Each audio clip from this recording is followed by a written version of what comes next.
Սիրելի ժողովուրդ, մի հռետորական հարց եմ ուզում հիմա հնչեցնել։ Իսկ ովքեր են այն մարդիկ, ովքեր հիմա ուզում են ընդունել այս ապօրինի բոլորի իրավունքները սահմանափակող օրենքը։ Նրանք այն մարդիկ էին, ովքեր 21 թվականին առաջադրվել էին որպես պատգամավորներ եւ մեր ժողովրդին խոստումներ էին տվել։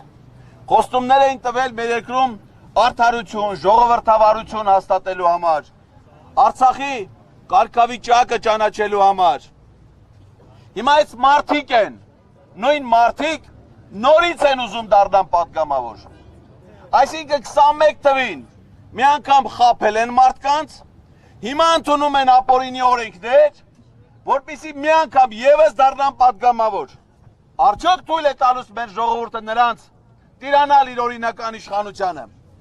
Ես կարծում եմ այդ հարցը ունի մեկ պատասխան. ոչ եւ ոչ մի դեպքում։ Իսկ ինչի համար են նրանք այդ ամենն անում։ Նրանք այդ նույն մարդիկ են, ովքեր միայն դեկտեմբեր ամսին յուրաքանչյուրը ստացել է 3 միլիոն դրամ պարգևավճար։ Հիմա արդեն պարզ է, չէ՞ թե ինչի համար էին նրանք այդ պարգևավճարները ստանում։ Միայն ապօրինություններ գործելու համար։ Մի քանի օր առաջ HTM լրատվական կայքը հրապարակել էր պատգամավորների անուններ, ովքեր այս ամբողջ 5 տարիների ընթացքում ոչ մի օրենսդրական նախաձեռնության հեղինակ չեն եղել։ Օրենսդրական նախաձեռնություն հեղինակելը դա պատգամավորի հիմնական գործն է։ Այսինքն 5 տարի նրանք ոչինչ չեն արել եւ հիմա ընդամենը 1 օրում օրենսդրական նախաձեռնություն են հեղինակում անհավասար պայմաններ ստեղծելու իրենց համար։ Եվ անգամ այդ պայմաններում են սրանք պարտվելու մեր ժողովրդին։ Սա թշնամական իշխանություն է, սա թշնամու տիրապետություն է։ Հետևաբար մեր միասնությունը, որ գոյություն ունի, դա պատահական չի։ Մեզանից շատ քչերն են, որ իրար ճանաչում են։ Մեզ միավորել է ոչ թե անձնական հարաբերությունները, ոչ թե անձնական խնդիրները, այլ մեր երկրում արժանապատիվ եւ ուժեղ երկրում ապրելու մեր բոլորի ընդհանուր ցանկությունը։ Եվ այդ ցանկությունը իրականություն է դառնալու Սամվել Կարապետյանի առաջնորդությամբ։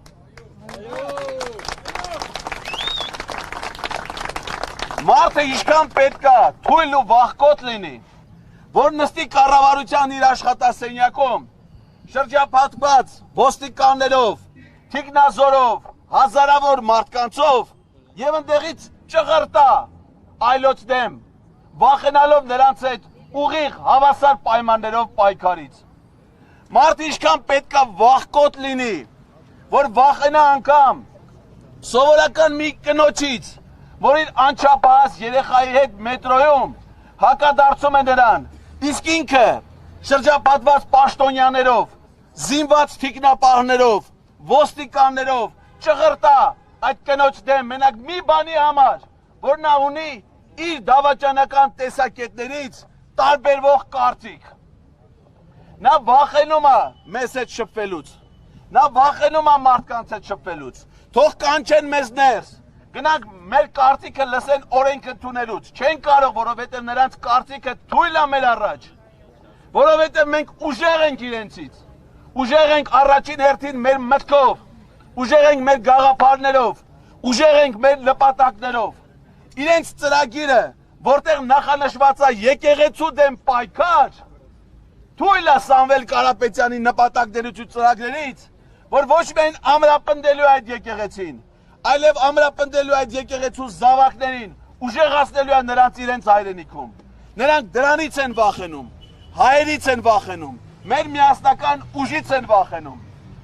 Դրա համար ամփոփելով իմ այս ելույթը, ես ուզում եմ, որ մենք մեր այդ միասնական ուժը մի անգամ իրեն ցուցադրենք հենց առաջիկա օրերին, ապրիլի 11-ին, ժամը 17:00-ին Ազատության հրապարակում։ Ինքը պիտի տեսնի այդ մարդկային մեծ բազմությունը եւ թող տեսնենք այդ ժամանակ ինքը ուր է ճողոպրելու։ որովհետև ինքը միշտ ճողոպրել է։ Միշտ ճողոպրել է, երբ որ 2022 թվականին են այստեղ մարդիկ հավաքվել։ Միշտ ճողոպրել է, երբ որ մայիսի 9-ին հավաքվել էին Հանրապետության հրապարակում, որովհետև ինքը վախենում է մեզնից, վախենում է հայ ժողովրդից ու գիտի, թե ինչի համար է վախենում։ Ինքը ամենից լավ գիտի, թե ինչ թշնամություններ, ինչ հանցանքներ է գործել մեր պետության ու մեր ժողովրդի առաջ։ Եվ այդ թույլ, խեղճ, վախկոտ դավաճանին իր հակադիր մենք ունենք ուժեղ, իր ժողովուրդը սիրող, իր հաջողությունները սեփական ուժերով կերտած եւ այդ հաջողությունները իր ժողովրդի հետ կիսած առաջնորդ իդեմս Սամվել Կարապետյանին։